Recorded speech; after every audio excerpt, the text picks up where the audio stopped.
समझिएगा पहले, फिर उसके बाद आगे बढ़ेंगे। हमने आपको बताया क्या पढ़ा रहे थे बाबू, राष्ट्रीय आय। अब राष्ट्रीय आय का डिफिनेशन हमने क्या बताए थे बाबू, बताए राष्ट्रीय आय क्या बताए थे, एक क्या बताए थे बाबू, वित्तीय वर्ष बताए थे ना, क्या करना है बाबू, उत्पादन करना है, ठीक है ना। अब देखिए समझिएगा, उत्पादन क्या करना है बाबू, अंतिम वस्तु, और क्या करना है। अब देखिए, अब हम यहाँ पे क्या कहें, उत्पादन, उत्पादन याद रखना, ध्यान से समझिएगा। इसी डिफिनेशन से हमको लगता है हम जब से क्लास स्टार्ट किए हैं तब से हम लगता है 50 बार एक परिभाषा बोल चुके हैं, है नहीं। बस मैं बार बार मैं इसी के लिए बात बोल रहा हूँ ताकि आपको दिमाग में ये बैठ जाए कि अंतिम रूप से हमें निकालना क्या है बाबू, राष्ट्रीय आय निकालना है। तो अब देखिए, सबसे पहला होता है कि उत्पादन हमें कहाँ करना है, यानी कहाँ करना है, ठीक है ना। और उसके बाद होता है कौन कर रहा है, ठीक है ना, कौन कर रहा है और कहाँ हो रहा है, ठीक है ना। अब देखिए यहाँ से कॉन्सेप्ट देखिए, इस चीज में पहले पहले लिखाया हूँ आपको, जैसे जैसे आपको मैं कॉन्सेप्ट समझा रहा हूँ वैसे वैसे मैं इसमें ऐड करता जा रहा हूँ। अब देखिए कहाँ हो रहा है, तो आपको दो चीज मैंने बताया था आपको, एक होता है कौन सा बाबू, घरेलू सीमा, बताए थे कि नहीं बताए थे, बोले ना जी। एक मैंने कौन सा बताया था, भौगोलिक सीमा बताया था। अब देखिए, अब दूसरा बताते थे कौन कर रहा है, तो आप क्या बोलिएगा, एक निवासी, कौन कर रहा है, निवासी, और एक क्या बोलते हैं, गैर निवासी, है ना, गैर निवासी। निवासी बोले या नागरिक, बात एक ही है, ठीक है, एक ही नहीं है, बस आर्थिक गतिविधियां हम बात करें तो इसलिए हम आर्थिक गतिविधि। गैर निवासी का मतलब जो हमारे देश का नागरिक, निवासी का मतलब हो गया जो हमारे देश का नागरिक भी है और हमारे यहाँ आर्थिक गतिविधियों में भाग, इसीलिए हमने एक नया टर्म यूज किया है, निवासी और गैर निवासी। अब देखिए, हमने बोला उत्पादन कहाँ हो रहा है, किसी भी चीज का उत्पादन, और दूसरा है कौन कर रहा है। तो अब बताइए, अब स्टार्ट कीजिए। हमने वस्तु बता दिया था आपको, वस्तु दो प्रकार के, मध्यवर्ती वस्तु और अंतिम वस्तु। मध्यवर्ती वस्तु को कौन करते हैं ना राष्ट्रीय में, किसका करते हैं। अब ये है आपका सेवा, सेवा में कोई अंतिम मध्य नहीं होता। अब हम बोले थे इन दोनों का क्या पढ़ेंगे बाबू, मौद्रिक। अब बताइए मौद्रिक मूल्य।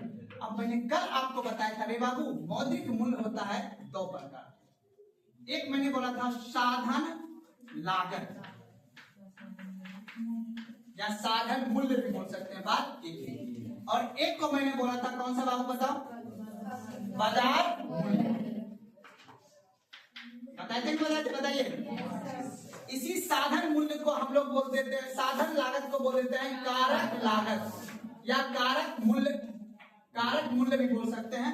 अब इसको क्या बोले थे मैंने, फैक्टर कॉस्ट, और इसको क्या बोले थे हम लोग, मार्केट प्राइस। अब यहाँ तक मैंने आपको कॉन्सेप्ट करा चुका है, यहाँ तक का मैंने थ्योरी आप लोगों को पढ़ा दी है।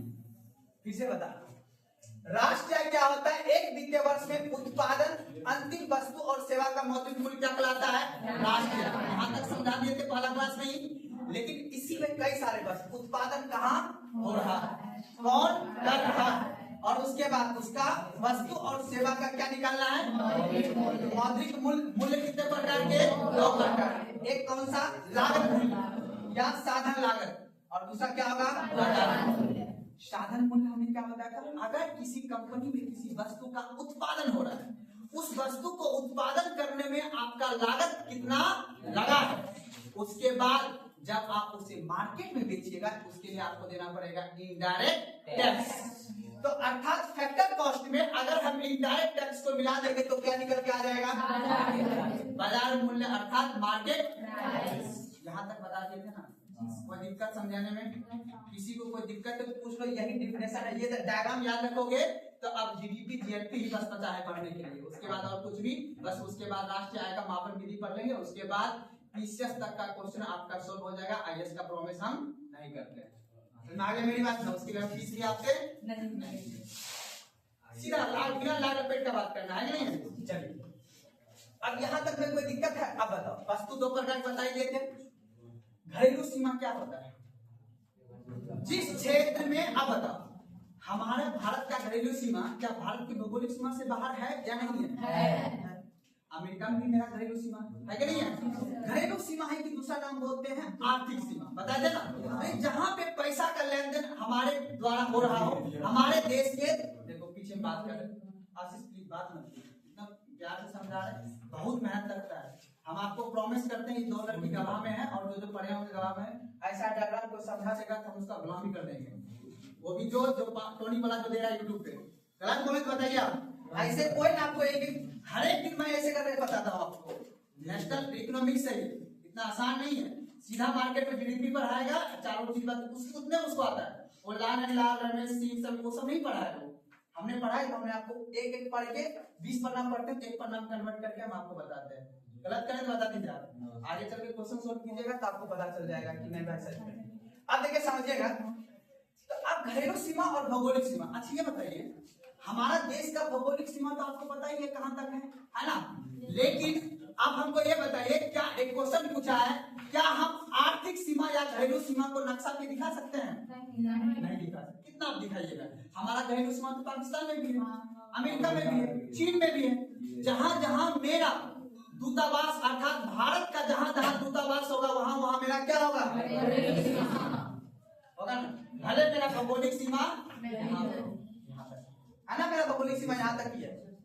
अब हमारे भौगोलिक सीमा में किसी अन्य देश का भी क्या है? घरेलू सीमा है कि नहीं? बताइए।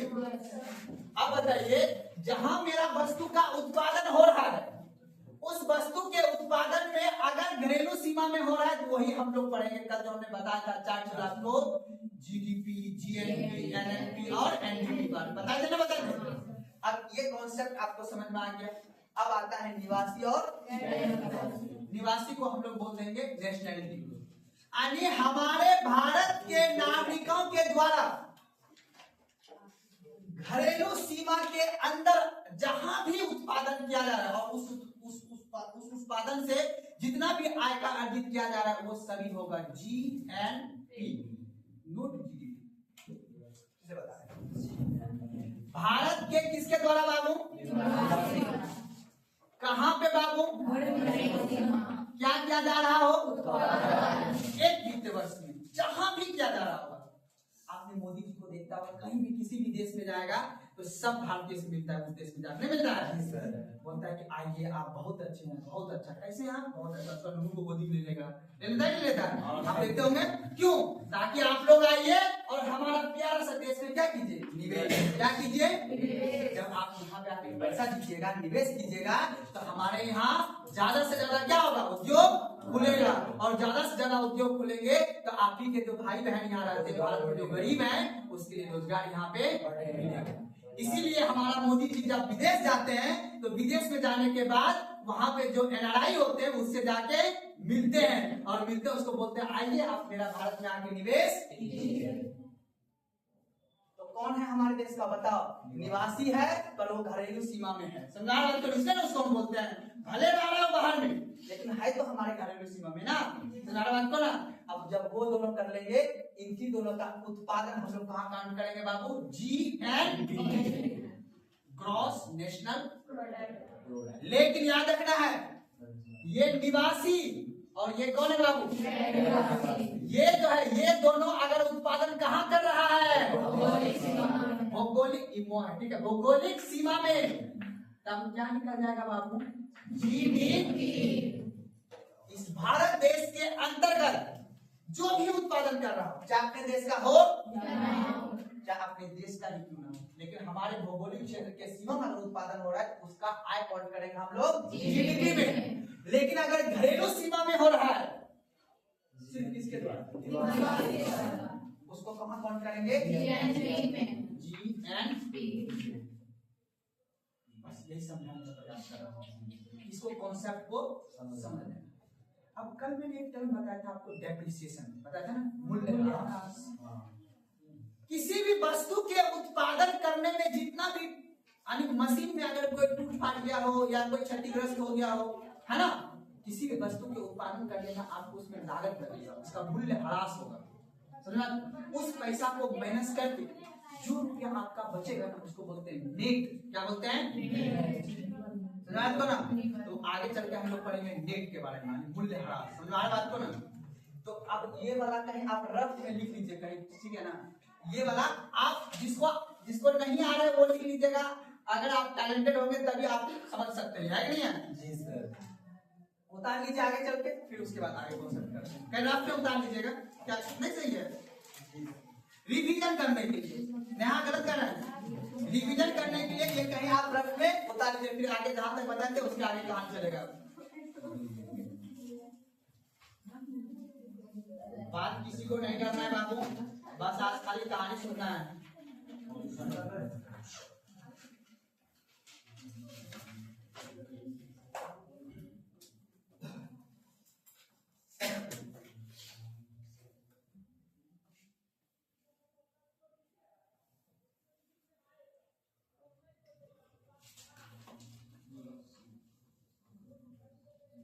जो रेगुलर नहीं आइएगा उसको क्लास समझ में शायद आज आपको फील हो जाएगा कि यार कल नहीं आए इसलिए समझ में नहीं आया। हर एक क्लास एक दूसरे से लिंक।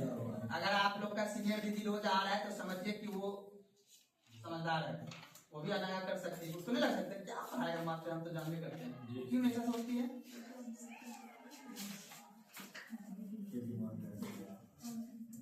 हम जो पढ़ा रहे हैं यूट्यूब पे भी अवेलेबल है, कहीं मिल जाएगा, सर्च करो बढ़िया से। नहीं समझे? अभी जाएगा चैनल पर, बता देंगे लास्ट में, ठीक है ना? और जितनी उतार लीजिए इसको। आप कल आए थे, ये गलत बात, डेली आना पड़ेगा, तभी आपकी संप्रभुता बची रहेगी, नहीं तो आपकी संप्रभुता पे किसी दूसरे का अधिकार हो जाएगा, पढ़ना पड़ेगा। क्या बोले सभी ना समझ में आएगा? लगता है आपको समझ जाइएगा आप आज से 10 दिन के बाद? जी सर। आप आशीष उतार लीजिए आप भी, अगर अच्छा लगा नहीं तो कोई बात नहीं।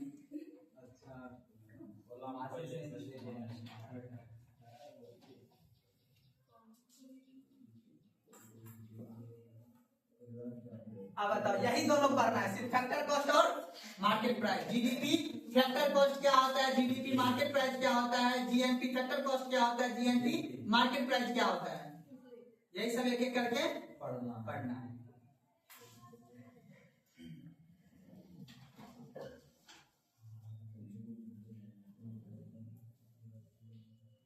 आप लोग पूरा लिख लीजिएगा, फैक्टर कॉस्ट, नीचे लिख लीजिए मार्केट प्राइस।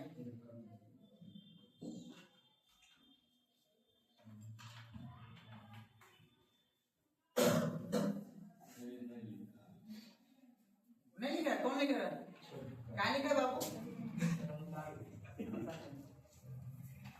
चलिए बात नहीं हो गया, अब मेरे समझाना है जल्दी।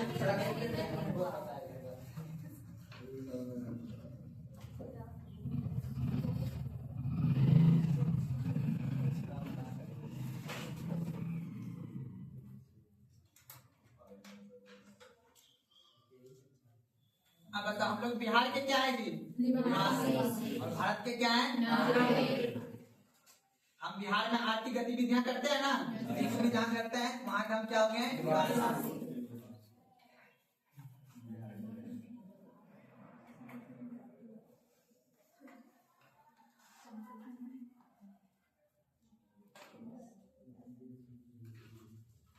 अब देखिए, याद रखिएगा एक चीज और कॉन्सेप्ट, क्योंकि वहां सवाल पूछेगा आपको कि घरेलू सीमा होता है जहां पे आपकी क्या हो, अपनी संप्रभुता हो, क्या हो, अपनी संप्रभुता। याद रखना है, घरेलू सीमा वही कहलाता है, ठीक है ना? जहां पे तो टेक्स्ट देख लिखिएगा, पहला टॉपिक लिखिए घरेलू सीमा, टॉपिक लिखिएगा घरेलू सीमा।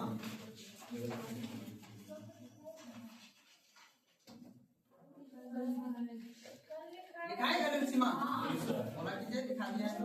कहाँ घरेलू सीमा आर्थिक सीमा लिखा दिया देना। क्या लिखा है? प्रश्न बनेगा वही सैनिक का डेट भाग अपना राज्य वगैरह बता देना। आगे बढ़ते हैं, बस सीधा समझना है, बस एक डायग्राम बना लीजिए आप।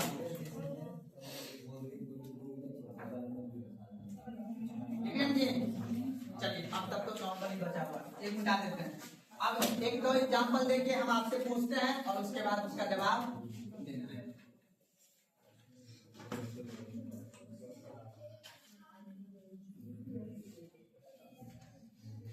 अच्छा कोई बात बताइए, ध्यान समझिएगा और जो सवाल पूछूंगा वो जवाब दीजिएगा। यह है बाबू, पता है ना आपको अमेरिका यहाँ पे है। अब याद रखिएगा, एक कंपनी था, विकिपीडिया का नाम सुना है? विकिपीडिया है ना, वेबसाइट है विकिपीडिया। अब याद रखिएगा, ध्यान से समझिएगा, जो कॉन्सेप्ट है कॉन्सेप्ट से क्वेश्चन मैं बस कहानी सुना रहा हूँ ताकि आपको राष्ट्रीय याद हो। ये एक काल्पनिक कहानी बनाया हुआ है, मेरा कहानी है, और सामने सुनिएगा कहानी कैसा है, ठीक है ना। अब देखिए ये कहानी है कि मान ले एक साइट है, ठीक है ना, और वो साइट का नाम क्या है बाबू? विकिपीडिया, ठीक है। अब एक विकिपीडिया मान लीजिएगा एक आदमी का है और वो आदमी बड़ा खतरनाक आदमी है, जिसका आपने नाम सुना ही होगा, नहीं सुने होंगे। एक एक्स नाम याद रख लीजिएगा, ठीक है ना, एक्स नाम याद रख लीजिएगा, या इसका नाम है जूलियन नाम याद रखिए, जूलियन नाम, ठीक है ना। अब ध्यान समझिएगा, ध्यान से बात नहीं। अब ये व्यक्ति ने क्या किया, जूलियन नामक व्यक्ति ने क्या किया, विकिपीडिया अपने साइट के माध्यम से अमेरिका के जो बड़े बड़े आदमी हैं ना, राष्ट्रपति, उपराष्ट्रपति, कैबिनेट सेक्रेटरी, सब इन सभी का जो आपस का जो बात होता था ना, उसको हैक कर लिया। क्या कर लिया? हैक कर लिया। और उसकी ओरिजिनल जो फोटो वोटो था वो सबको क्या कर लिया? हैक कर लिया। और हैक करके ये जूलियन ने अपने साइट विकिपीडिया को पब्लिक कर दिया। क्या कर दिया? अब अमेरिका को गुस्सा आ गया, गुस्सा आ गया, मेरा प्राइवेट बात लीक कर दिया, पकड़ो उस आदमी को। अब ये यूएसए वाला पुलिस क्या करने लगा, इसको जूलियन औनता देखा, यहाँ से सीधे अमेरिका से भाग अटलांटिक महासागर क्रॉस करते हुए कहाँ पहुंच गया बाबू? यूरोप पहुंच गया। ध्यान से। और यूरोप पहुंचा, ध्यान सुनिए कहानी। अब यूरोप पहुंचा, अब यूरोप में मान लो वो पहुंच गया स्विट्जरलैंड, स्विट्जरलैंड देश में पहुंच गया। अब वहां पहुंच गया, अमेरिका बॉर्डर फोन करके स्विट्जरलैंड के प्रधानमंत्री को, देखो ये जूलियन नामक व्यक्ति गया तुम्हारे से, पकड़ के लाओ उसको, वो मेरा प्राइवेट बात को लीक कर दिया है, ठीक है ना। अब उसके बाद कोर्ट में यहाँ पे अनुमति निकला, बोला उसको गिरफ्तार करो। जैसे जूलियन को पता चला, ये तुरंत भाग के चला गया एक देश यहाँ पे और है, उसका नाम है यूके चला गया, ठीक है ना। अब जैसे यूके पहुंचा, अब तैसे यहाँ पे एक घर में घुस गया, गेट खुला हुआ था, घर में घुस गया। अब घुस गया, अब वो घर था मान लो भारत का दूतावास,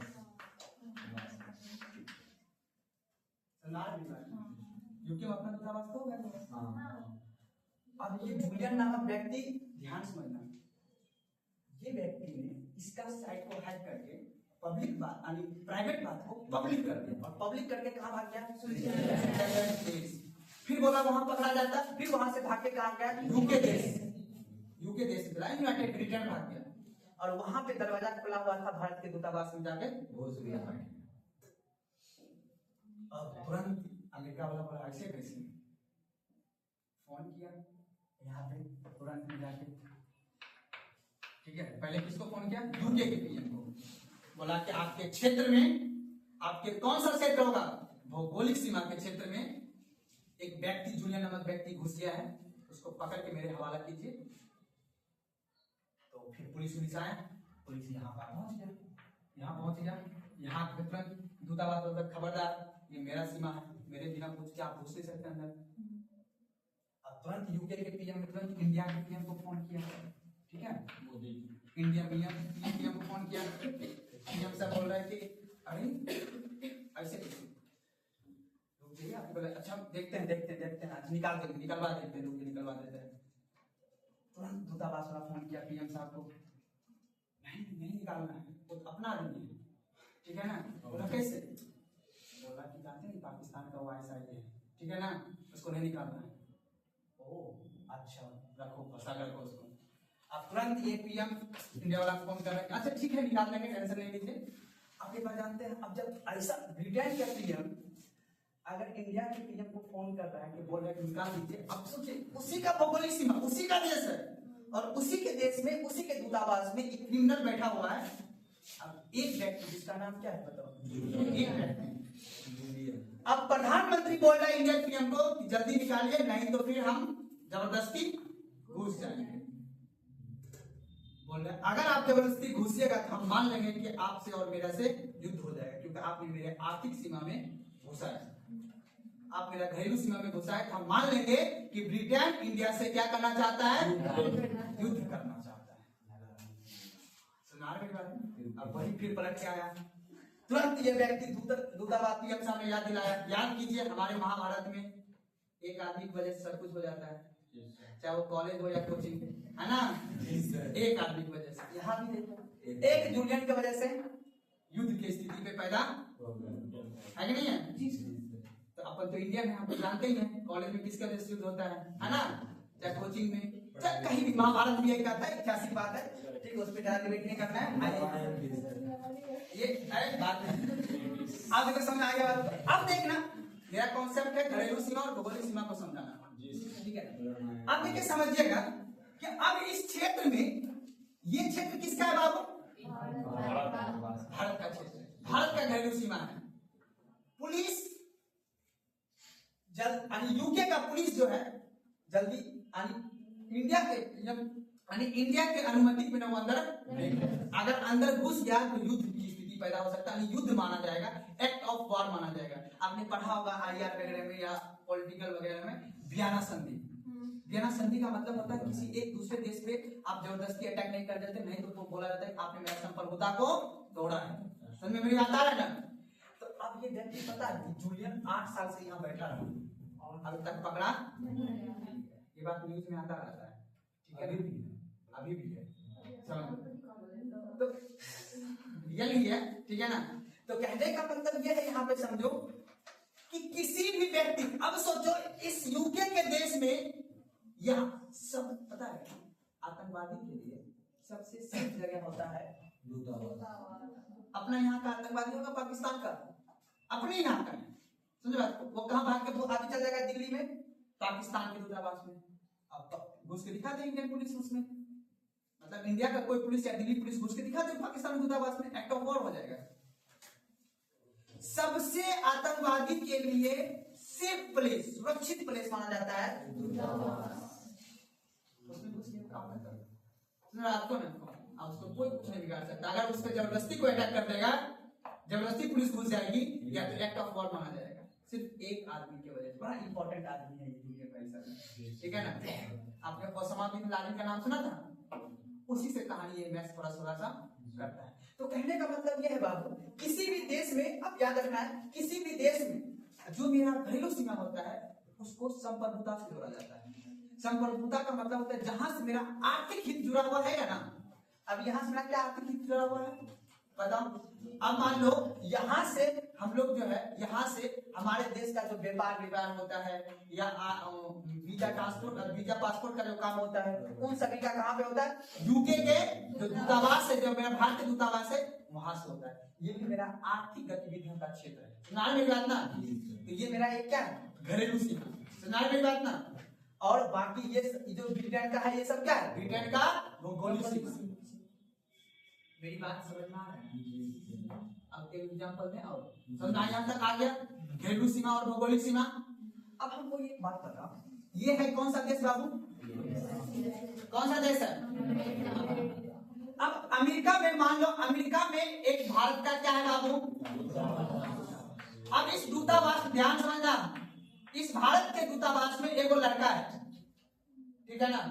और वो लड़का चाय बेचता है। चाय बेचता है, ठीक है? और चाय बेच के वो मान लो $200 कमा लेता है।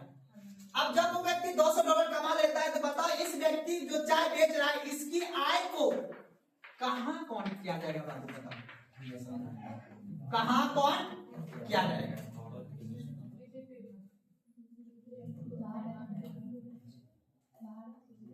कहाँ कौन किया जाएगा? भारत के जीडीपी में या?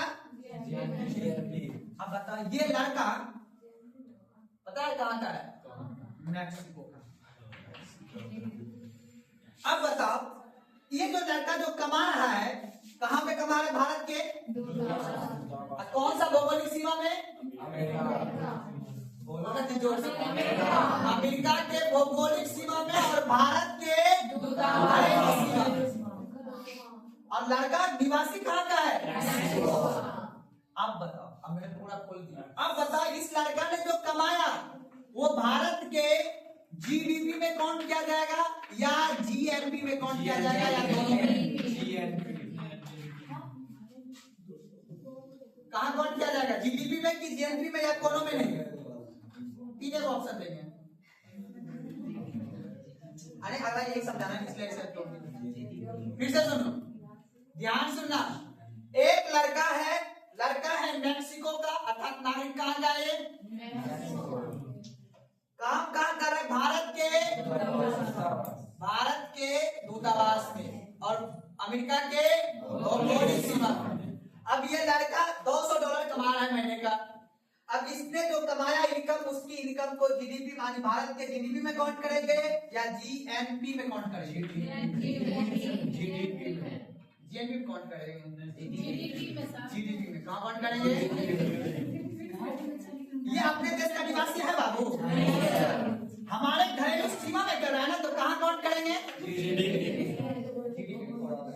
भौगोलिक सीमा में सब क्या बोले? भारत के निवासी या गैर निवासी के द्वारा एक वित्तीय वर्ष में किसी आर्थिक गतिविधियां या घरेलू सीमा में जो भी उत्पादन होगा वो क्या कहलाएगा? जीडीपी। हमने पहले बोला था भौगोलिक सीमा को मैप पे दिखा सकते हैं पर घरेलू सीमा को मैप पर नहीं दिखा सकते। मेरी बात समझ में आया ना? इसीलिए ये लड़का जो कमा रहा है इसकी इनकम को कहाँ काउंट किया जाएगा? और मैक्सिको के जीएनपी में, और अमेरिका क्या होगा? बोले जी, कुछ भी नहीं होगा। कैसे आप लोग नहीं समझते हैं? आप बताओ, अब भारत के किस में होगा बाबू? जीडीपी में होगा, क्योंकि ये घरेलू सीमा के अंदर है। सुना बात को ना? और लेकिन क्या बोले? गैर निवासी के द्वारा है। सुना बात को ना? लेकिन भारत के दूतावास में आ रहा है ना? सुना बात को ना? और अमेरिका के भौगोलिक क्षेत्र में है, अमेरिका के भी जीडीपी में काउंट होगा, नहीं आएगा? जिस तरह अपने देश में पाकिस्तान का दूतावास में कोई लड़का अगर कमा रहा है तो भारत के जीडीपी में काउंट होगा, और पाकिस्तान के अगर वो लड़का कहाँ रहने वाला है? पाकिस्तान का रहने वाला है, तो निवासी होना या नागरिक होना बहुत जरूरी है। अर्थात नागरिक होना बहुत जरूरी है, वही तो निवासी या गैर निवासी। इसलिए मैं ठोक बता रहा हूँ कि घरेलू सीमा, भौगोलिक सीमा, निवासी और गैर निवासी यही समझना है। उसका फैक्टर कॉस्ट और मार्केट प्राइस, बाकी तो जीडीपी जीएनपी समझ में आ जाएगा। क्या पूछिए, हमसे पूछिए, आपस बात नहीं करना। क्या कोई दिक्कत है? क्या पूछिए? चलिए अब समझ में आ गया बात को ना? आप बताइए हमारा घरेलू सीमा का चित्र बना सकते हैं और भौगोलिक सीमा का बना सकते हैं। अब टॉपिक लिखिए, अगला टॉपिक। अब सीधा मेन टॉपिक पे आते हैं। उस टॉपिक का नाम है बाबू राष्ट्रीय आय की अवधारणा। टॉपिक लिखिए राष्ट्रीय आय की अवधारणा। अब यहाँ से पढ़ेंगे जीडीपी, जीएनपी, राष्ट्रीय आय की अवधारणा। टॉपिक लिखिए राष्ट्रीय आय की अवधारणा।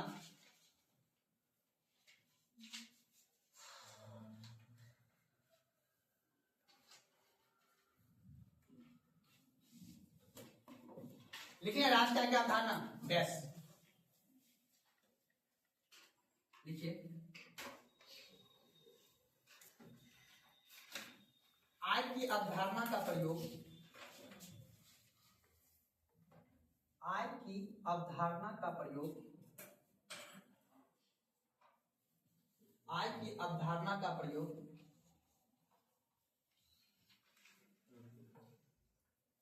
जब घरेलू स्तर पर किया जाए, आय की अवधारणा का प्रयोग जब घरेलू स्तर पर किया जाए तो उसे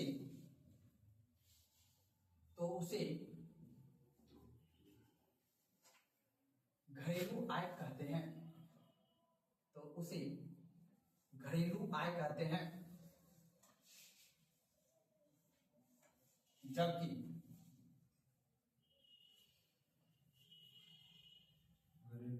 आय कहते हैं, जबकि आय की अवधारणा का प्रयोग, जबकि आय की अवधारणा का प्रयोग राष्ट्र स्तर पर किया जाए, राष्ट्र स्तर पर किया जाए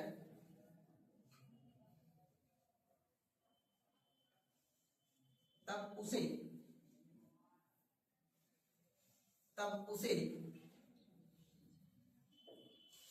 राष्ट्रीय आय कहते हैं,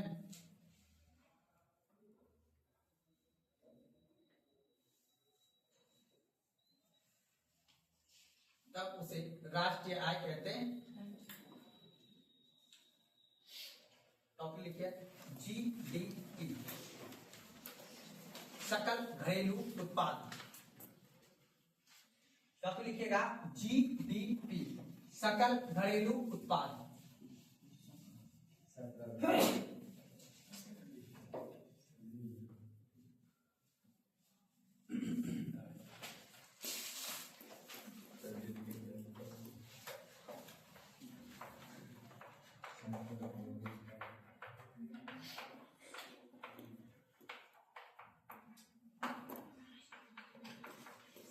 डैश देखिए, एक वित्तीय वर्ष में एक वित्तीय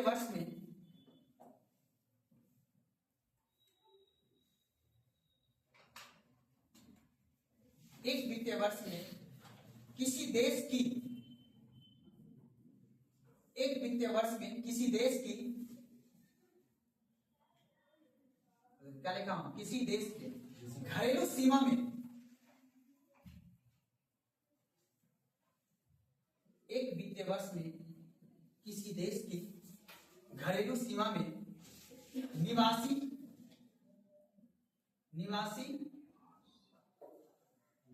एवं गैर निवासी के द्वारा, निवासी एवं गैर निवासी के द्वारा उत्पादित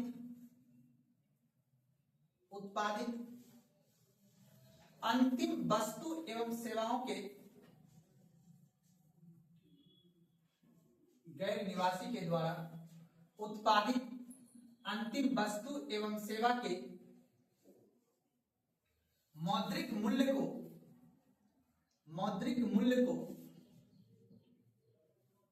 जीडीपी कहते हैं।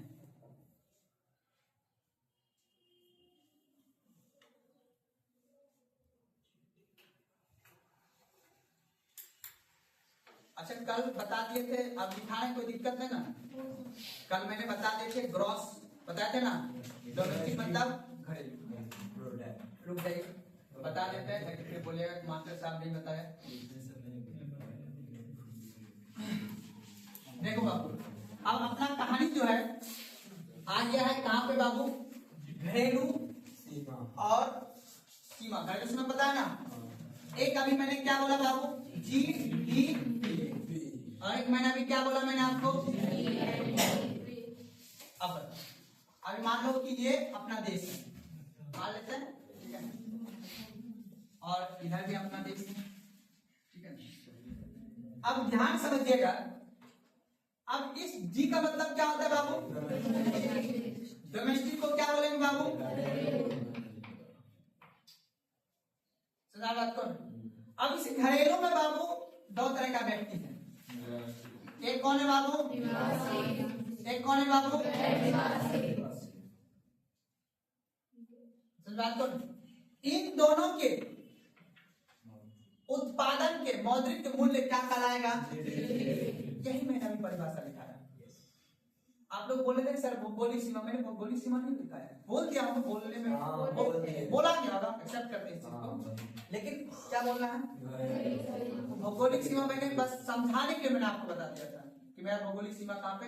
दरअसल यहाँ भौगोलिक सीमा को लेना था ना, हम बात कर रहे घरेलू सीमा की, ठीक है, बोला जाता है कभी ठीक है, यहाँ पे अपने इस देश में, अपने देश का मतलब जहां जहां अपना देश है, जहां जहां अपना क्या है निवासी के द्वारा या किसी गैर निवासी के द्वारा जो भी उत्पादन किया जाए, ठीक है ना। अब जो भी उत्पादन किया जाए उस उत्पादन का अंतिम मूल्य या सेवा ही क्या कहलाएगा, सिंपल बात है। बस यहाँ पे क्या है ना, बस याद रखना है, यहाँ पे जो है ना बाबू अपने घरेलू सीमा में, कहाँ पे बाबू, यहाँ पे घरेलू सीमा होगा, यहाँ भी घरेलू सीमा, यहाँ भी, लेकिन यहाँ पे एन से हम क्या बोलेंगे, सिर्फ निवासी कौन होगा बाबू के द्वारा क्या किया जाए, जो भी उत्पादन किया जाएगा उसी उत्पादन का अंतिम वस्तु और सेवा का मौद्रिक मूल्य क्या कहलाएगा, सिंपल सी बात, ज्यादा कुछ सोचा है नहीं यहाँ पे। समझ, अब जो ये उत्पादन करेगा अंतिम वस्तु, कोई भी वस्तु का उत्पादन कर रहा हो, ठीक है, या सेवा दे रहा हो, सेवा मान लो वीजा पासपोर्ट बना रहा है तो वहां से भी पैसा आएगा ना बाबू, ठीक है ना। अब इस दोनों से उसका क्या हो जाएगा, मौद्रिक मूल्य हो जाएगा ना, कुछ से कुछ मूल्य होगा उसका। अब उस मूल्य में जो फैक्टर कॉस्ट होगा या मार्केट प्राइस होगा, ठीक है ना, अब उसी से क्या निकल के आ जाएगा। अब इसी जीडीपी में जो भी उत्पादन करने में आपको जो खर्च हुआ होगा, अर्थात जो फैक्टर कॉस्ट को माइनस कर देंगे, अर्थात मूल्य ह्रास को, किसको बाबू, मूल्य ह्रास को माइनस कर देंगे, क्या कर देंगे बाबू, माइनस, तो क्या निकल के आ जाएगा, NDP, net domestic factor cost में सिर्फ करेंगे तब हम क्या बोलेंगे, जीडीपी में अगर माइनस करेंगे क्या चीज को, तब निकलेगा नेट। अभी तो आपको ये बता, ये जो जीडीपी है, ध्यान समझिएगा, जीडीपी ग्रॉस डोमेस्टिक प्रोडक्ट अपने घर में निवासी में गैर निवासी का कुछ भी उत्पादन कर रहा है तो उसको उत्पादन करने में कुछ ना कुछ तो लागत मूल्य लग रहा होगा ना। चाहे मान लेते हैं कि अपने यहाँ किसान कुछ चीज उत्पादन करता है, गेहूं का, क्या उस मक्का का उत्पादन करने में पानी पटवन मजदूर वगैरह नहीं लगता है, तो उस पैसा को काट देंगे तभी पता चले एक्सपोर्ट हमको कितना प्रॉफिट। वही बात है, इस जीडीपी के उत्पादन करने में हम माइनस करेंगे मूल्य ह्रास, मतलब लागत कितना लगा है उसको माइनस कर देंगे, मूल्य ह्रास को, डेप्रिसिएशन को माइनस कर देंगे, उसके बाद जो रुपया बचेगा वो क्या कहलाएगा, नेट डोमेस्टिक अर्थात हमारे घर में कितना रुपया, चाहे वो कोई भी कमाया हो, चाहे नागरिक कमाया हो चाहे गैर नागरिक की टीम, बस हमारे घर में हुआ है ना, बस। अब आ जाओ यहाँ पे, ठीक उसी प्रकार इसमें भी है कि इसमें है ग्रॉस नेशनल प्रोडक्ट, इसमें हमारे घर में ही उत्पादन होगा, वैल्यू सीमा ही, पर हमारे सिर्फ किसके द्वारा, उसके द्वारा जो उत्पादन किया जाएगा ना, उसी उत्पादन को हम क्या बोले, उसके उत्पादन के मौद्रिक मूल्य को क्या बोलेंगे। अब उसके बाद इसी जीएनपी में अगर कर देंगे माइनस का बाबू मूल्य ह्रास, तो क्या निकल के जाएगा, जैसे यहाँ पे है ना नेट नेशनल,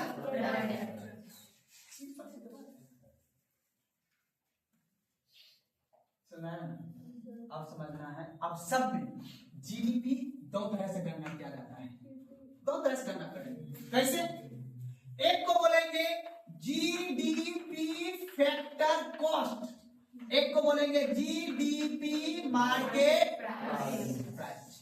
ठीक उसी प्रकार जीएनपी में भी दो तरह से होगा, GNP factor cost, GNP market price, उसी तरह एनडीपी में होगा NDP factor cost market price, उसी तरह एनएनपी में होगा फैक्टर कॉस्ट और इसी में आपको उलझा के यूपीएससी या बीपीएससी वाला पूछ लेगा,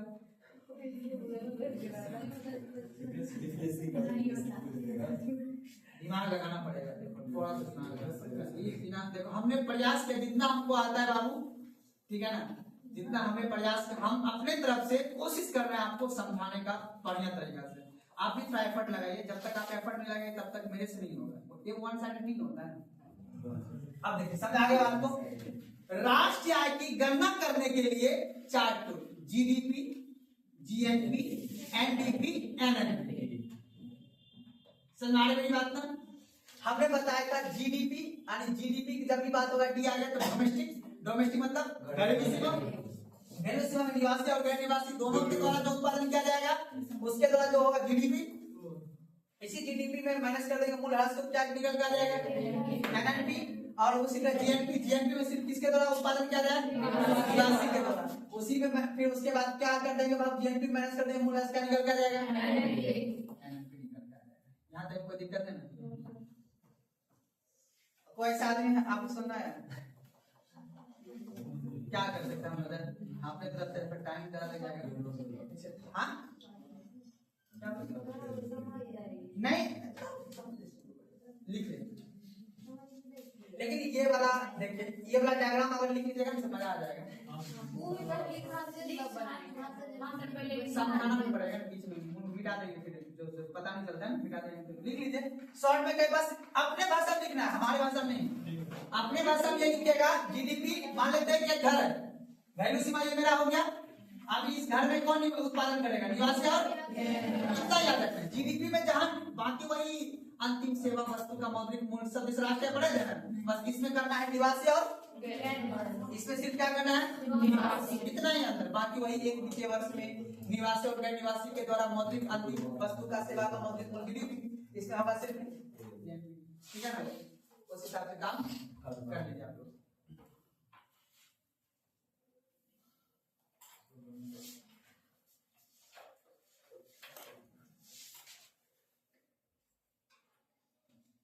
अच्छा आप तो आप था टेस्ट लेने दीजिए, पूछ लेते एग्जांपल देंगे तो ना। जीडीपी जीएनपी समझ गए ना, इसी तरह से क्वेश्चन पूछता है ज्यादा। आप परेशान बाबू, अब हमको ये बताइए, ये है मेरा, ऐसे बोल के बता दीजिएगा। हमको ये बताइए, चाइना की कंपनी, किसी कंपनी है काम कर रहा है भारत के दिल्ली में, कर्नाटक प्लेस में, कहां पे कर रहा है, दिल्ली में काम कर रहा है। उस चाइना के कंपनी के द्वारा उत्पादित जो आय होगा, उसकी आय को ठीक है ना कहां काउंट करेंगे भारत में, जीडीपी में, जीएनपी में, जीएनपी में, एनडीपी में, एनएनपी में। जीडीपी में काउंट करेंगे, सही बोल रहा है जी। चाइना में कहां काउंट करेंगे, जीएनपी कहां काउंट करेंगे, कंपनी किसकी है, कौन काम कहां कर रहा है, भारत के भौगोलिक सीमा में। समझ बात को ना, दूतावास में हमेशा काम नहीं, कहीं मान लो कि दूतावास में सरकार नहीं काम करेगा तो चीन का होगा, लेकिन मान लो कि अपना नोएडा में चीन का वो कंपनी होगा। अब वो कंपनी अपना कहाँ लगा रखा है, भारत में। अब वो भारत के जीडीपी में कौन होगा, पर चाइना के किसमें होगा, जीएनपी में कौन होगा। ठीक उसी प्रकार भारत का टाटा कंपनी काम कर रहा है सऊदी अरब में, कहां पे, सऊदी अरब में जाके अपना क्या किया, काम किया। आप बताओ सऊदी अरब के वो जीडीपी में काउंट होगा, भारत के जीएनपी में काउंट होगा, क्योंकि कंपनी टाटा कहां की है, मेरी बात समझ आ रहा है ना। इसी तरह ढेर सारे एग्जांपल देके पूछ सकता है, हमें नहीं पता क्या पूछेगा, ठीक है ना, तो याद रख लेना। अब हमको एक एग्जांपल देते हैं, यूपीएससी ने पूछा है क्वेश्चन, हाँ ध्यान सुनना। क्वेश्चन देखो, दूतावास वाला पूछा है, दूतावास उसका फेवरेट सवाल रहता है, ठीक है ना। वो देखो कैसे कुमार क्वेश्चन पूछा है, पाकिस्तान के भौगोलिक सीमा में, ठीक है ना, और भारत के दूतावास में एक बगीचा है, बगीचा में सेब उत्पादन हुआ। उस उत्पादन क्या हुआ, वस्तु उत्पादन हुआ, वही सेब उत्पादन हुआ। उस वस्तु को बेच के जो आज जनरेट होगा वो भारत की किस में काउंट किया जाएगा, भारत ऑप्शन रहेगा, भारत के जीडीपी में या जीएनपी में या एनडीपी में या एनएनपी में, कहां काउंट होगा, जीएनपी में कहां काउंट होगा, और पाकिस्तान के अपना घरेलू सीमा है ना, और घरेलू सीमा था कौन क्या उत्पादन। चाहे इसी तरह कहीं का भी एग्जांपल आपसे पूछ दिया जाए, ठीक है ना। बस ये याद रखना है कि सब्जी बेचते हुए जो है वो सब्जी का उत्पादन कहाँ काउंट होगा, नहीं काउंट होगा, इस चीज समझ आ गया मेरी बात, आ गया ना आपको समझ में। मुझे मैं आपको समझ आया, बोलती क्या नहीं सुना, जोर से बोला। चलिए आप लिखिए अगला टॉपिक बाबू, इसी को नीचे जस्ट पैराग्राफ के नीचे बताए थे, जहां लिखा खत्म किए थे, लिखिएगा। जीडीपी की गणना, जीडीपी की गणना उसी लाइन के नीचे जो लाइन पे लास्ट छोड़े थे, जीडीपी की गणना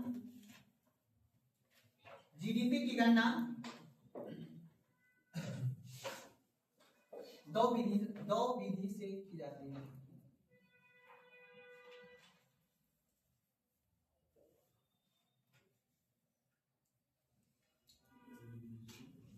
दो विधि से की जाती है। लिखे टॉपिक, टॉपिक लिखिएगा जीडीपी मार्केट प्राइस।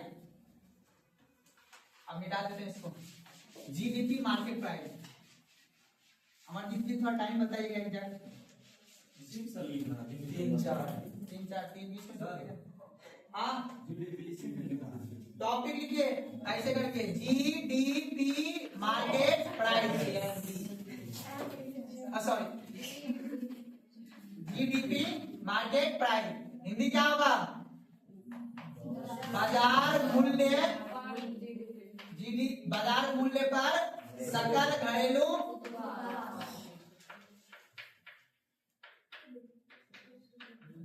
डैश देख कैसे करके लिखिए,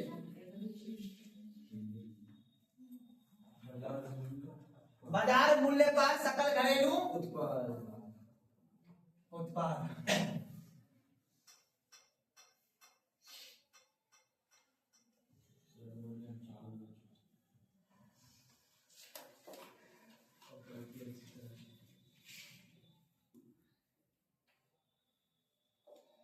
अब बताओ क्या होता है, कल तो बता ही नहीं,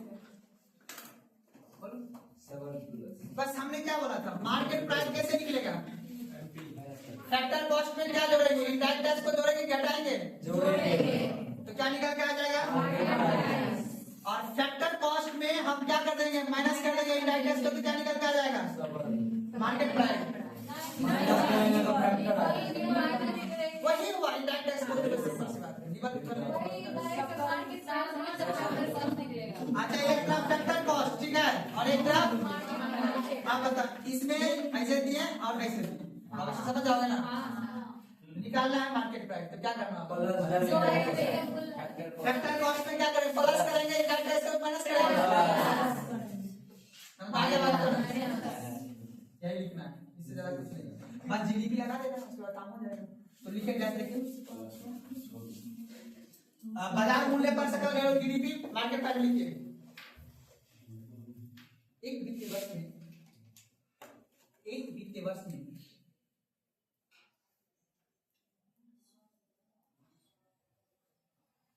किसी देश की घरेलू सीमा में, एक वित्तीय वर्ष में किसी देश की घरेलू सीमा में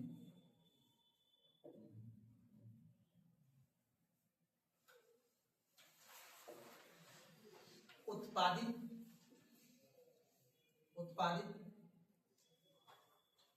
सभी अंतिम वस्तु, एक वित्तीय वर्ष में किसी देश की घरेलू सीमा में उत्पादित सभी अंतिम वस्तु एवं सेवा के मौद्रिक मूल्य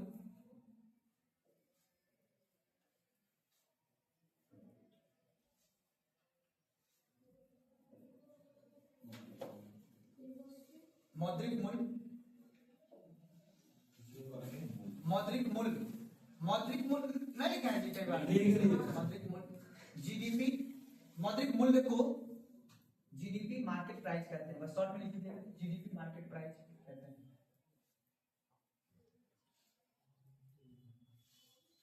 ठीक है, एक बार लिख दीजिएगा, जीडीपी मार्केट प्राइस बराबर जीडीपी फैक्टर कॉस्ट प्लस की माइनस जी प्लस नेट इन टैक्स। ये फॉर्मूला लिख लीजिएगा, जीडीपी मार्केट प्राइस बराबर GDP factor cost plus net indirect tax अर्थात indirect tax.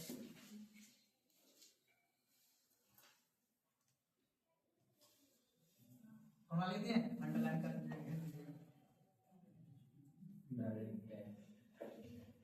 Net indirect tax. कोई दिक्कत? प्रशांत को दिक्कत है ना? समझ आया ना? कोई दिक्कत है तो अभी पूछ लो। फिर से फैक्टर कॉस्ट और मार्केट प्राइस बताएं। देखो फैक्टर कॉस्ट में हमने बताया था, सिंपल समझना। फैक्टर कॉस्ट देखो ऐसा, मान लो आपने कोई वस्तु उत्पादन किया, आप कंपनी वाले आपने उत्पादन किया, आप उसको कहाँ बेचना है? बाजार में बेचना है। तो बाजार में बेचने से पहले सरकार आपसे क्या लेगा? टैक्स दो, आपने सेवा दे रहे हो ना वस्तु को, आपने वस्तु का उत्पादन किया, उत्पादन करके आप सेवा दे रहे हो मैसूर वाला आदमी को, तो सेवा दोगे तभी ना जब आप क्या दोगे, टैक्स। तो आपने जो उत्पादन किया वो उसपे वो कौन सा फैक्टर कॉस्ट, जो फैक्टर कहता है, फैक्टर लगा, मेरा फैक्टर लगा कितना है, ठीक है ना, फैक्टर कॉस्ट। अब उसमें अगर आप टैक्स को क्या कर दोगे, जोड़ दोगे, इनडायरेक्ट टैक्स जो जिसको हम बोलते हैं सर्विस टैक्स बोलते हैं, ठीक है, उसको जोड़ देगा तो क्या निकल के आ जाएगा, मार्केट प्राइस।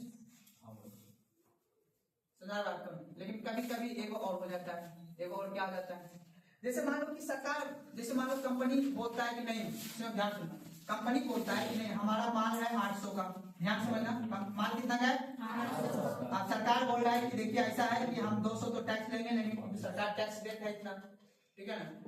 अब इसमें सरकार बोलता है कि फिर मजदूर आदमी कैसे खरीदेगा, गरीब आदमी कैसे खरीदेगा, उसके लिए सरकार देता है सब्सिडी। क्या दे देगा, सब्सिडी। जैसे खाद, खाद कौन बनाता है, सरकार बनाती है खाद, है जी। जो डीजल पेट्रोल वगैरह मिलता है क्या सरकार बनाती है, कंपनी बना रही है कोई चीज। अब उस पे सरकार आपको क्या देती है, जैसे गैस एलपीजी हम लेते हैं किसके, इंडियन एयर जा लेते हैं जी, हिंदुस्तान पेट्रोलियम जा लेता है गैस, गैस ला देता है आप 1000 रुपए में, सरकार बोलता है अरे यार उसमें इंडियन टैक्स तो मिला हुआ है, उसको उत्पादन करने में जितना खर्च है उतना 1000 रुपए ले लिया आपसे, सरकार बोलता है आप गरीब हो चलो हम आपको क्या दे देते हैं, सब्सिडी। क्या देते हैं, आपको 300-400 रुपए देता है ना जी। आप बताओ उसी उसी टैक्स को, आप देखो टैक्स ले लिया आपसे, लेकिन उसी टैक्स को सब्सिडी के तौर पे क्या कर दिया आपको, तो एक्चुअल में आपको गैस सिलेंडर किससे मिला, फैक्टर कॉस्ट पे, मार्केट प्राइस में मिला, लेकिन जो ब्लैक से करते, अब सरकार के में सब अमीर कोई को गरीब भी, जैसे बिहार यूपी वगैरह में सब्सिडी मिलता है, भारत राज्य में नहीं मिलता, गोवा वगैरह में सब्सिडी नहीं मिलता, याद रखना गोवा वगैरह में आपको सिर्फ प्राइस गैस सिलेंडर कितने मिलेगा, मार्केट प्राइस में। जिस राज्य की पर कैपिटा इनकम ज्यादा है ना, जैसे देश का गोवा वगैरह हो गया, जो डेवलप इलाका है उस सभी में जो आपको सिलेंडर मिलेगा मार्केट। और हम लोग गरीब आदमी हैं, हम लोग बाढ़ से पीड़ित आदमी है, सरकार बोलता है चलो गरीब है कोई बात नहीं, इसको सब्सिडी दे दो, जितना लगा है कंपनी का उतना पे तो देना पड़ेगा। अब समझ में आया, सब्सिडी समझ रहे हो ना, सरकार आपको सब्सिडी भी देती है किसी किसी वस्तु पे, ताकि वो अपना इंडायरेक्ट टैक्स को क्या कर देता है, माइनस कर देता है, सब्सिडी के तौर पर माइनस करता है। हम कहा के अब मान लो सरकार को अब कैसे बेवकूफ बनाता है सरकार कहता है अगर हम ये छोटे सरकार कर दे कि हम टैक्स नहीं लेंगे, सीधा बोलते हैं कि जितना भी यहाँ पे सब पे टैक्स नहीं, बिना फैक्ट्री वर्क पे सब प्रोडक्ट को, सरकार बोलेगा फिर पब्लिक में हमको वोट भी तो लेना है, वोट बोलेंगे ना, टैक्स देखो इनडायरेक्ट रूप से टैक्स ले लिया आपसे, आप ही के पैसा को फिर घुमा के किस रूप में पहुंचा दे, सब्सिडी के रूप में आपके घुमा दिया, आप फिर आप बोले नहीं सरकार ने सिलेंडर पर क्या दिया आपको, छूट। क्या दिया आपको, अरे बाबा जब छूट देना ही था तो टैक्स नहीं लो, है ना। लेकिन फिर पब्लिक को उत्तर प्रदेश समझदारी है ना, अभी 2040-50 लगेगा, ठीक है ना, है कि नहीं है, ऐसे बोलिए आगे बढ़े। तो हर वस्तु जितने भी आप मार्केट वस्तु खरीदो किस पे खरीद रहे हो, मार्केट प्राइस पे खरीदते नहीं खरीदते हो। लेकिन जैसे आप आर्मी नेवी वाला किस पे खरीदता है, उसके कैंटीन खुला हुआ है ना, नहीं खुला है तो उसको किससे मिलता है, क्योंकि सरकार में वो देश का क्या कर रहा है, सेवा कर रहा है, तो किससे मिलेगा, आपने देखा होगा कैंटीन में सामान क्या मिलता है, सस्ता, तो वो किससे मिलता है, अपन लोग भाई, अपन लोग से तो सरकार चलेगा ना, अपन लोग किससे मिलता है, एमआरपी पे या मार्केट प्राइस। सुनाएगा देखिए अगर टॉपिक जीडीपी फैक्टर कॉस्ट,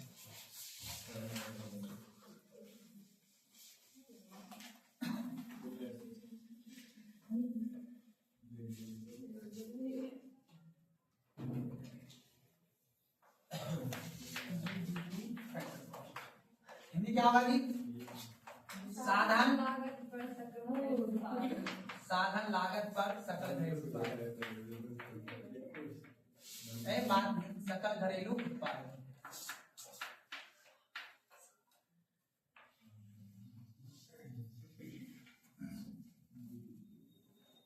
लिख के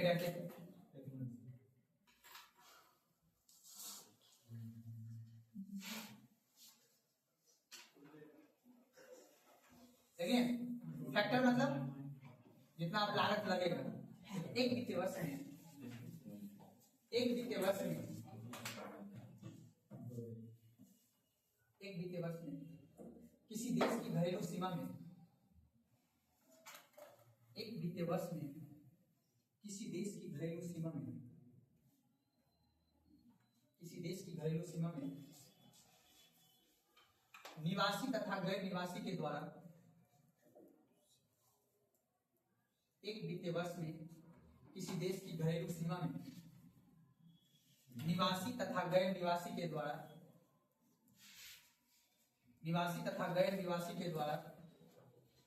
उत्पादित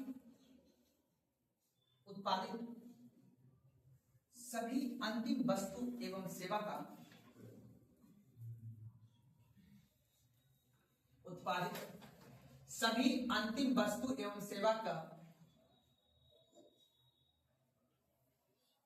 बाजार मूल्य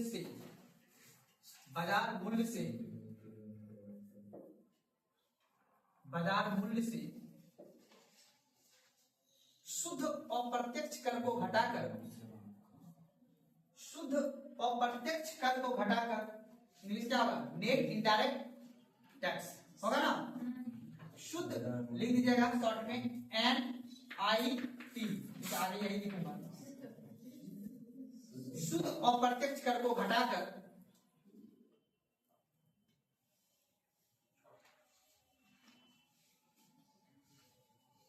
जो आय प्राप्त होगा, जो आय प्राप्त होगा उसे जीडीपी फैक्टर कॉस्ट कहते हैं।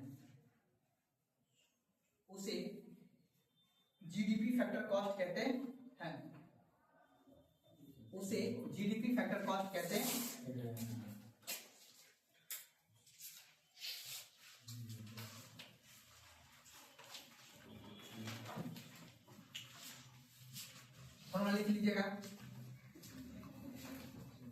जीडीपी फैक्टर कॉस्ट बराबर जीडीपी मार्केट प्राइस माइनस क्या होगा, नेट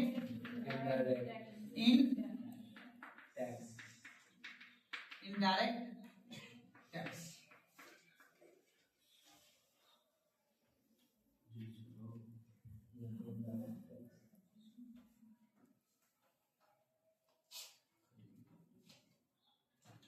शुद्ध अप्रत्यक्ष कर।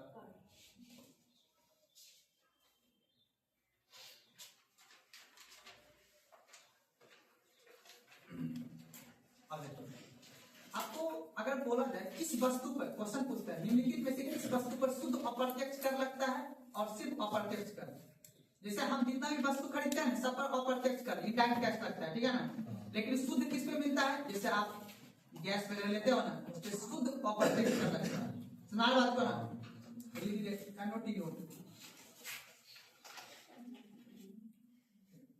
लिखिएगा नोट लगा के। अप्रत्यक्ष कर में इंग्लिश में क्या बोलेंगे, इनडायरेक्ट टैक्स। अप्रत्यक्ष कर में सब्सिडी को घटाकर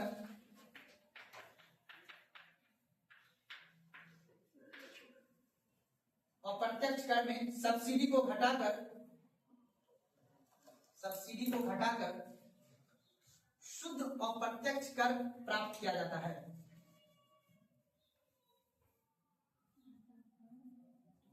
सब्सिडी को घटाकर शुद्ध अप्रत्यक्ष कर प्राप्त किया जाता है।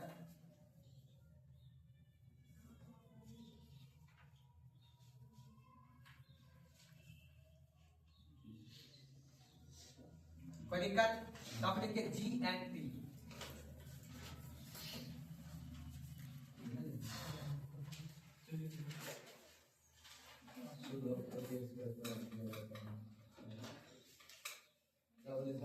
शुद्ध अप्रत्यक्ष कर प्राप्त किया जाए, टॉपिक लिखिए GNP। सकल राष्ट्रीय उत्पाद। अब घर नहीं बोलना, घरेलू नहीं बोलना, क्या बोलना है, सकल राष्ट्रीय ग्रॉस नेशनल प्रोडक्ट।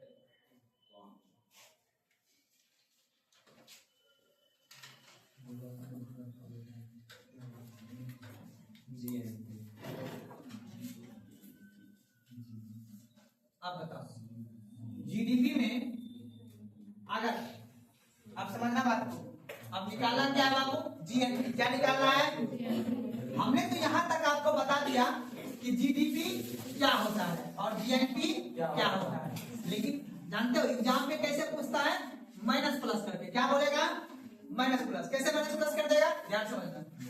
अभी आपने बोला कि सर जीडीपी जो होता है किसी एक घरेलू सीमा में निवासी और गैर निवासी के द्वारा जो भी उत्पादन किया जाएगा क्या कहलाएगा, जीएनपी में आपने क्या बोला था कि अगर भारत के घरेलू सीमा में सिर्फ नागरिक निवासी के द्वारा जो उत्पादन किया जाएगा वो क्या कहलाएगा। तो हम कह सकते हैं ना कि अगर इस जीडीपी में, या ध्यान समझ, जीडीपी में हमने क्या बोला बाबू, निवासी और गैर निवासी। अच्छा ये बता, जितना जीडीपी में ये गैर निवासी का जो पैसा है उसको अगर हम माइनस कर देंगे, क्या कर देंगे, तो निकल नहीं जाएगा जीएनपी, नहीं निकल जाएगा। तो क्या हम क्या समझ में आया ना सबको। तो हम कह सकते हैं ना कि अगर हमें जीएनपी निकालना है तो हम कह सकते हैं जीडीपी माइनस विदेशों से, नहीं ठीक है ना। और यहाँ गैर निवासी इसको बोल सकते हैं गैर निवासियों द्वारा प्राप्त आय, तो क्या कर देंगे, माइनस कर देंगे। तो क्या निकल के आ जाएगा आपका,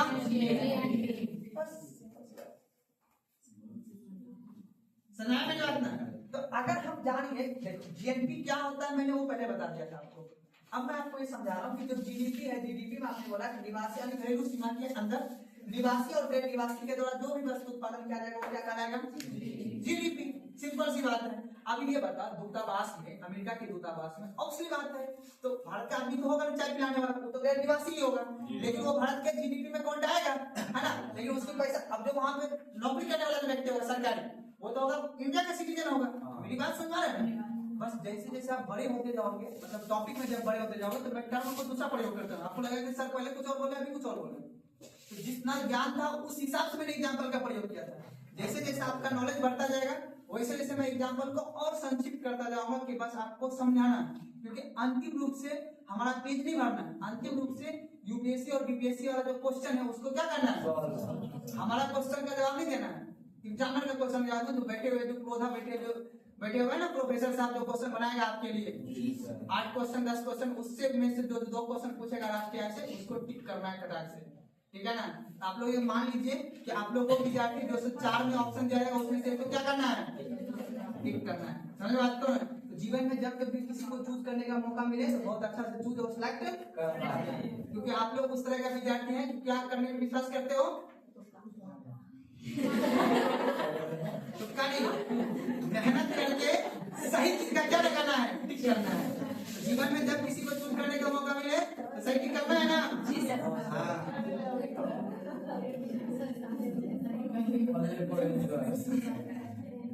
तो टॉपिक के जीएनपी लिखिए, बस परिभाषा लिख लीजिएगा थोड़ा सा। जीएनपी हिंदी लिख लीजिएगा, हिंदी लिख लीजिएगा।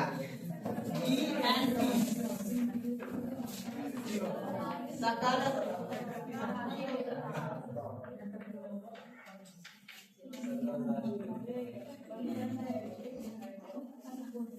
सकल राष्ट्रीय उत्पाद लिखे थे। एक वित्तीय वर्ष में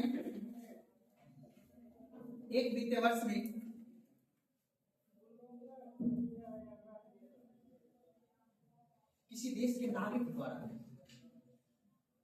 एक वित्तीय वर्ष में किसी देश के नागरिक द्वारा, अंडरलाइन कर दीजिएगा नागरिक को, एक वित्तीय वर्ष में किसी देश के नागरिक द्वारा देश के अंदर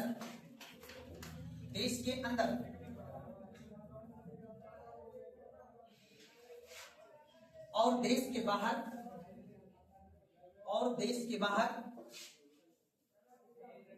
अर्जित की गई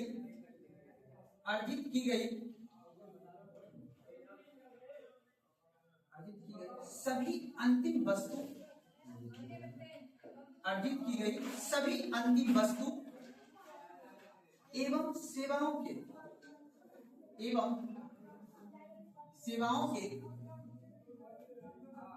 मौद्रिक मूल्य को क्या कहेंगे, जीएनपी।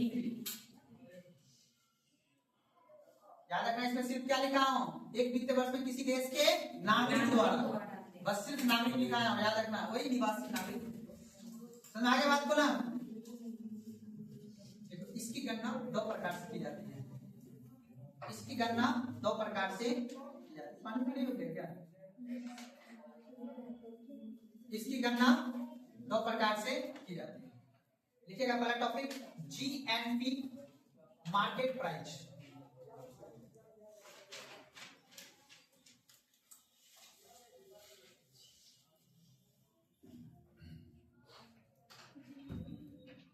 ठीक है अमरजीत जी, ठीक है आगे की